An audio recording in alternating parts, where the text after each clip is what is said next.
आकाशवाणी।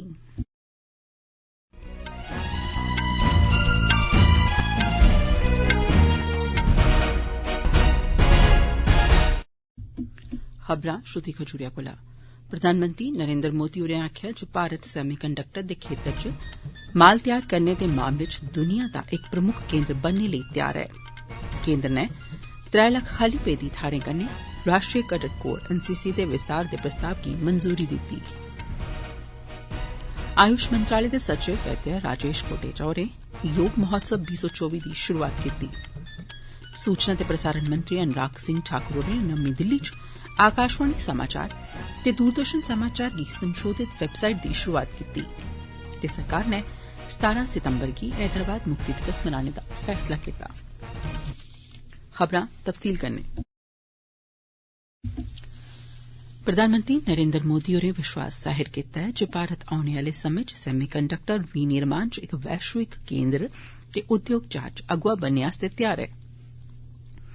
ओ अज्ज video conference राएं 1.25 लक्ख करोड़ थमां मते दी 3 सैमीकंडक्टर परियोजनाएं दा नींह पत्थर रखने मगरा बोला'रदे हे।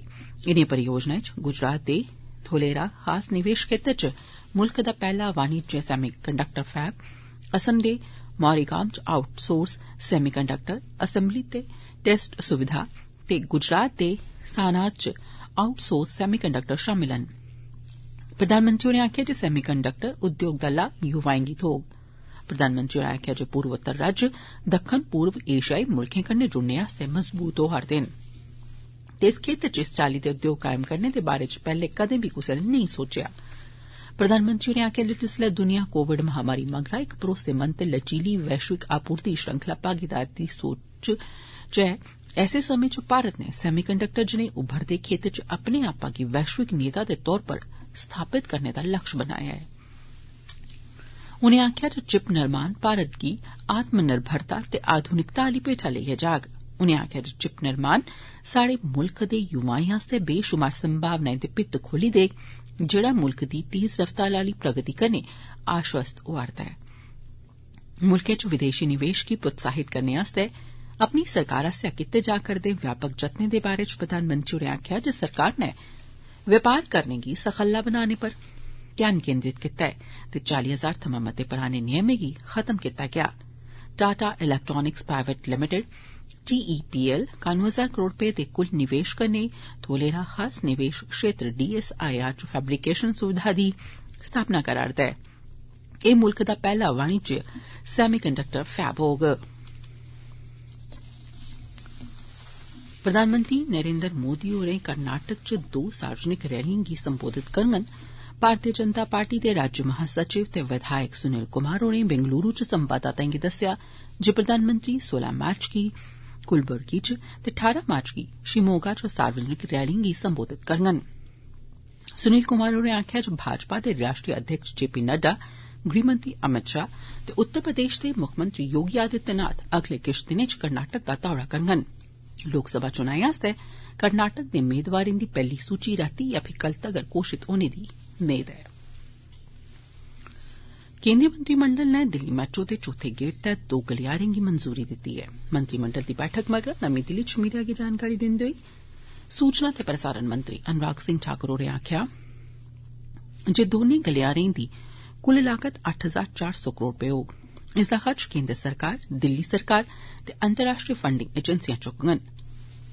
लाजपत नगर साकेत जी ब्लॉक मेट्रो लाइन 8.3 किलोमीटर लम्मी होग ते इसदे च 8 स्टेशन होङन। एह् सिल्वर, मैजेंटा, पिंक ते वायलेट लाइनें गी जोड़ग। ठाकुर होरें आखेआ जे दिल्ली मैट्रो दी ग्रीन लाइन दा विस्तार करियै इंद्रलोक सोयां इंद्रप्रस्थ तगर 12 किलोमीटर लम्मी मेट्रो लाइन बनाई जाग। उनें आखेआ जे इसदे च 10 स्टेशन होङन ते एह् red, yellow, magenta, violet, blue ते एयरपोर्ट एक्सप्रेस लाइनें कन्नै इंटरचेंज सुविधा प्रदान करोग। दिल्ली मेट्रो अपने विस्तार दे चौथे गेड़ तैह्त 65 किलोमीटर दा नेटवर्क तैयार करा'रदी ऐ।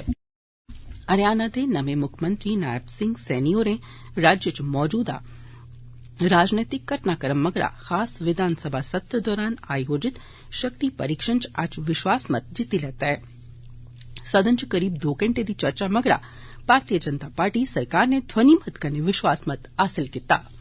एह् खबरां तुस आकाशवाणी परा सुना रदे ओ। रक्षा मंत्री राजनाथ सिंह होरें 3 लाख खाली पेदी थाहरें कन्नै राष्ट्रीय कैडेट कोर एनसीसी दे विस्तार दे प्रस्ताव गी मंजूरी देई दित्ती ऐ। विस्तार योजना तैहत 4 नमें समूह मुख्यालयें ते 2 नमीं एनसीसी इकाइयें दी स्थापना बी कीती जाग। मंत्रालय नै आखेआ ऐ जे विस्तार योजना च साबका सैनिकें गी एनसीसी दे सिखलाई देने आले माहिर दे तौर पर रोजगार देने दा प्रस्ताव शामिल ऐ।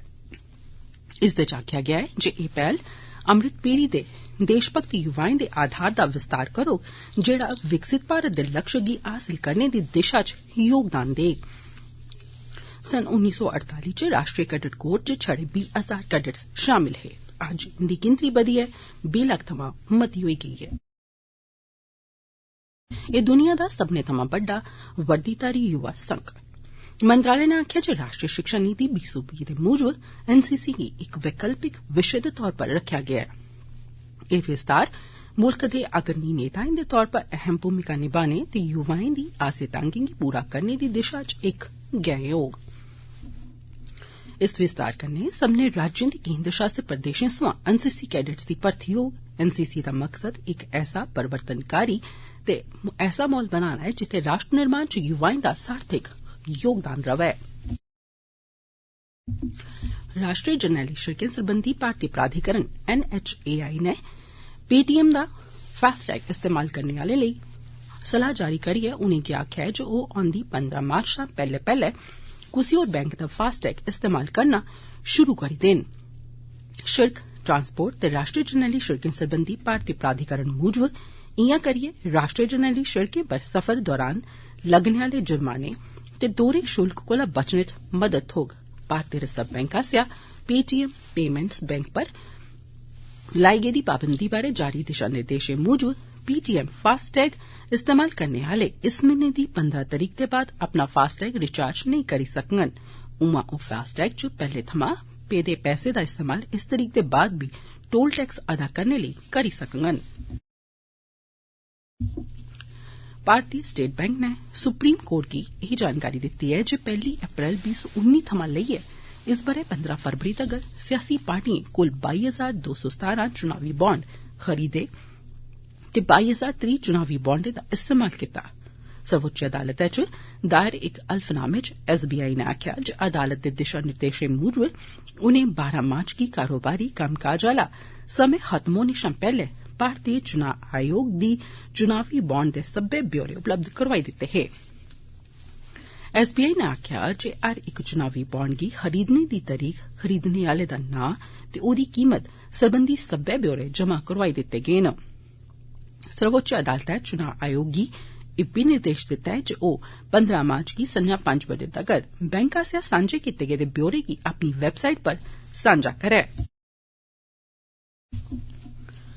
आयुष मंत्रालय दे सचिव वैद्य राजेश कोटेचा होरें नमीं दिल्ली च इस बरे दे अंतर्राष्ट्रीय योग दिवस दी 100 दिन दी पुट्ठी गिनतरी दा उत्सव मनांदे होई योग महोत्सव 2024 दी शुरूआत कीती।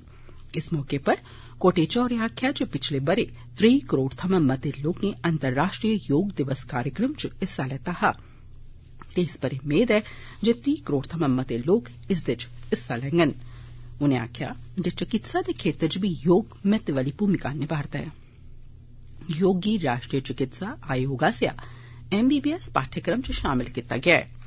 कोटेचा होरें योग दा महत्व दसदे होई आखेआ जे योग न छड़ा चिकित्सा दे खेतर च सगुआं जीवन च भी बड़ा बड्डा ते सकारात्मक बदलाव आनदा ऐ। प्रधानमंत्री नरेन्द्र मोदी ते आयुष मंत्रालय दे अनथक जतनें कन्नै योग घर घर तक पुज्जी गेआ ऐ। स्वामी विवेकानंद योग अनुसंधान संस्थान यूनिवर्सिटी दे कुलपति डॉक्टर HR नागेन्द्र होरें अपने संबोधन च योग गी समग्र जीवन दा विज्ञान दस्सेआ। उनें आखेआ जे आयुष स्वास्थ्य दिक्खभाल गी लोकें दे रोजमर्रा दे जीवन च जोड़ियै अज्जै कल्लै दी आधुनिक जीवन शैली ते विकारें कन्नै गैर संचारी रोगें करी पैदा होने आलिएं चुनौतिएं कन्नै असरदार ढंगै कन्नै निपटेआ जाई सकदा ऐ। योग संस्थान दियां निदेशक हंसा जय देवा होरें इस गल्ला पर जोर पाया जे योग लाजमी तौर पर जागरूकता दा विज्ञान ऐ जेड़ा व्यक्तिएं गी अपने शरीर, मस्तिष्क ते पर्यावरण बारे गहन जागरूकता च सक्षम बनांदा ऐ। एह खबरां तुस आकाशवाणी परा सुना'रदे ओ। सूचना ते प्रसारण मंत्री अनुराग सिंह ठाकुर होरें नमीं दिल्ली च आकाशवाणी समाचार ते ते दूरदर्शन समाचार दी संशोधित वैबसाइट दी शुरूआत कीती। ठाकुर होरें संशोधित न्यूज ऑन AIR ऐप गी जारी कीता। उनें प्रसार भारती प्रसारण आसेआ सांझा ऑडियो विजुअल शब्द बी जारी कीता। इस मौके पर ठाकुर होरें आखेआ जे लोक प्रसारक दे तौर पर दूरदर्शन ते आकाशवाणी बरे सोयां सेवा प्रदान करदे न। उनें गलाया जे अपने नेटवर्क राएं दौनें लोक प्रसारकें मुल्ख दे हर कोने च मुकामी भाषा गी प्रोत्साहन देइयै सब्बनें लोकें तगर जानकारी पजाई ऐ। ठाकुर होरें आखेआ जे प्रसार भारती हुन समाचार संगठनें गी बक्ख बक्ख भाषाएं च वीडियो, ऑडियो, फोटो ते पढ़ने आली सामग्री उपलब्ध करोआने आस्तै तैयार ऐ। उनें इसी क्रांतिकारी गैं दस्सेआ। ठाकुर होरें आखेआ जे पिछले 8 दहाकें च आकाशवाणी सूचना ते प्रसारण च महत्वै आली भूमिका निभा करदा ऐ। उनें आखेआ जे कोविड महामारी दौरान इसदी भूमिका महत्वपूर्ण ही। ठाकुर होरें आखेआ जे न्यूज ऑन AIR ऐप सरकारी योजनाएं दे बारे च समाचार ते जानकारी हासिल कराने दा इक सशक्त ते शक्तिशाली माध्यम ऐ। गृह मंत्रालय सरबंधी मंत्रालय नै हर बरे 17 सितंबर गी हैदराबाद मुक्ति दिवस मनाने दी अधिसूचना जारी कीती ऐ। मंत्रालय नै आखेआ जे एह फैसला हैदराबाद गी निजाम शासन थमां मुक्त करोआइयै भारत दा हिस्सा बने रौहने आस्तै सर्वोच्च बलिदान देने आले स्वतंत्रता सेनानिएं दे बलिदानें गी सच्ची श्रद्धांजलि ऐ। 15 अगस्त 1947 च जिसलै भारत आजाद होआ हा तां ओहदे 13 म्हीने मगरा बी हैदराबाद गी निजाम शासन थमां आजादी नेईं थ्होई। खित्ते गी निजाम शासन थमां 17 सितंबर 1948 गी आजादी थ्होई। पुलस आसेआ एहदे लेई ऑपरेशन पोलो बी चलाया गेआ हा। भारत इटली संयुक्त रक्षा समिति दी 10वीं बैठक नमीं दिल्ली च आयोजित होई। बैठक दौरान दौनें पक्खें रक्षा, औद्योगिक ते सैन्य सहयोग दे व्यापक मुद्दें पर चर्चा कीती। भारत प्रशांत खेतर ते सुरक्षा स्थितिएं पर बी विचारें दा आदान प्रदान कीता गेआ। बैठक दी सह अध्यक्षता रक्षा सचिव गिरिधर अरमाने ते इटली दे रक्षा महासचिव लेफ्टिनेंट जनरल लुसियानो होरें कीती। बैठक दा मकसद रक्षा औद्योगिक सहयोग गी बधाना ऐ। भारत ते इटली नै अक्तूबर 2023 च रक्षा मंत्री राजनाथ सिंह हुंदी इटली यात्रा दौरान रक्षा सहयोग पर इक समझौते पर दस्तखत कीते हे। इस बैठक दौरान दौनें पक्खें भारत च सह उत्पादन सने संयुक्त परियोजनाएं आस्तै दौनें देशें दी रक्षा कंपनिएं गी किट्ठे आनने दे तरीकें ते संसाधनें पर बी चर्चा कीती ही। रूस दे राष्ट्रपति व्लादिमीर पुतिन होरें अमरीका गी चेतावनी दित्ती ऐ ते आखेआ ऐ जे रूस तकनीकी तौर पर परमाणु युद्ध आस्तै तैयार ऐ। जेकर अमरीका नै यूक्रेन च सेना भेजी तां इस युद्ध आस्तै उकसाना मन्नेआ जाग। पुतिन होरें सरकारी मीडिया गी आखेआ जे फिलहाल परमाणु युद्ध दे कोई असार नेईं हैन। अमरीकी राष्ट्रपति जो बाइडन होरें पिछले दिनें यूक्रेन आस्तै $3 करोड़ दे आपातकालीन हथियार पैकेज दी घोषणा कीती ही, जेदे मगरा पुतिन हुंदा एह बयान सामने आया ऐ। राजस्थान च 60 थमां 80 ब'रे तगर दे वरिष्ठ नागरिकें गी हून राजस्थान राज्य पथ परिवहन निगम दी साधारण ते एक्सप्रेस बसें च 50% दी छूट हासिल होग। निगम नै कल इसदे आदेश जारी कीते। उप मुक्खमंत्री ते परिवहन ते शिड़क सुरक्षा सरबंधी मैहकमे दे मंत्री होरें आखेआ जे राज्य सरकार दी बजट घोषणा 2024-25 च 60 थमां 80 ब'रे तगर दे वरिष्ठ नागरिकें गी दित्ती जा करदी 30% दी छूट गी 50% तगर बधाने दी घोषणा कीती गेई ऐ। हरियाणा दे साबका मुक्खमंत्री मनोहर लाल खट्टर होरें अज्ज करनाल विधानसभा सीट थमां त्यागपत्र देई दित्ता। उनें हरियाणा विधानसभा दे विशेष सत्र दौरान सदन च अपने त्यागपत्र दी घोषणा कीती। उनें आखेआ जे पार्टी नेतृत्व आसेआ जेड़ी बी जिम्मेदारी उनेंगी सौंपी जाग उसी ओह् होर मती जिम्मेदारी कन्नै निभाङन। उत्तर प्रदेश च कानपुर सोयां साबका कांग्रेस विधायक अजय कपूर नमीं दिल्ली च अज्ज भारतीय जनता पार्टी च शामिल होई गे। पार्टी महासचिव विनोद तावड़े हुंदी मौजूदगी च उनेंगी पार्टी च शामिल कीता गेआ। अखीरै च खास खबरां इक बारी परतियै। प्रधानमंत्री नरेंद्र मोदी होरें आखेआ जे भारत सैमी कंडक्टर दे खेतर च माल तैयार करने दे मामले च दुनिया दा इक प्रमुख केन्द्र बनने लेई तैयार ऐ। केन्द्र नै 3 लक्ख खाली पेदी थाहरें कन्नै राष्ट्रीय कैडेट कोर NCC दे विस्तार दे प्रस्ताव गी मंजूरी दित्ती। आयुष मंत्रालय दे सचिव वैद्य राजेश कोटेचा होरें योग महोत्सव 2024 दी शुरूआत कीती। सूचना ते प्रसारण मंत्री अनुराग सिंह ठाकुर होरें नमीं दिल्ली च आकाशवाणी समाचार ते दूरदर्शन समाचार दी संशोधित वैबसाइट दी शुरूआत कीती। सरकार नै 17 सितंबर गी हैदराबाद मुक्ति दिवस मनाने दा फैसला कीता। एदे कन्नै गै खबरें दा बुलेटिन समाप्त होआ।